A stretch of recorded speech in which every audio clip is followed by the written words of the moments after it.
नज़ायदा बच्चों की आंखों से पानी आना क्या नॉर्मल होता है या कोई खतरे की अलामत होती है?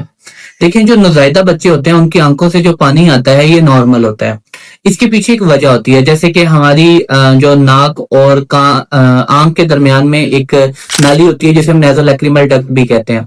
ज्यादातर ये होता है कि जब हम रोते हैं तो ये जो आंसू होते हैं ये हमारे नाक के रास्ते बह जाते हैं। ये जितनी भी होती है पानी सेक्रीशंस होती हैं ये नाक के रास्ते बह जाती हैं।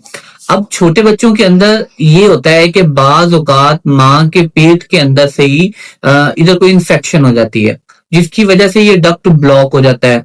अब जब ये बच्चे रोते हैं तो क्या होता है कि ये जो सेक्रीशंस होती हैं ये आंसू होते हैं, ये नाक के रास्ते नहीं बहते, बल्कि जब बच्चे सो के उठते हैं तो ये आंखें आपस में चिपक जाती हैं, ये यहीं पे रह जाते हैं।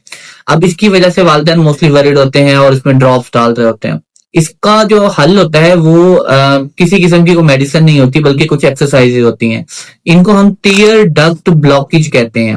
अब टीयर डक्ट ब्लॉकेज की जो एक्सरसाइजेज होती हैं वो बड़ी आसान होती हैं कि आपने हाथ को अच्छे तरीके से वॉश करना होता है, अच्छे तरीके से हाथ को धो के आपके जो नेल्स होते हैं वो तराशे हुए होने चाहिए, और उसके साथ आपने बच्चों की आईज को यहां से लेके नीचे की तरफ आपने ऐसे बड़े आराम आराम के साथ आपने दिन में 10 दफा और दिन के अंदर 3 दफा आपने ये एक्सरसाइज को रिपीट करना होता है। और ये दिन में डेली करने के साथ और तकरीबन 1 हफ्ता रेगुलर करने से ही आपके बच्चों के अंदर टीयर डक्ट ब्लॉकेज के मामला बहुत हद तक बेहतर हो जाते हैं। हाँ, कुछ ऐसे बच्चे जरूर होते हैं जिनके अंदर ये जो नाली होती है ये मुकम्मल तौर पर बंद होती है, जिसे सर्जिकल प्रोसीजर के जरिए खोलना पड़ता है, या ये नाली एब्सेंट होती है। अगर इवन एक्सरसाइजेस के बाद भी ये कंटिन्यूसली ऐसे ही हो रहा हो, कोई बेहतरी ना आ रही हो, तो आप एक दफा अपने बच्चों के डॉक्टर को जरूर चेक करवाएं।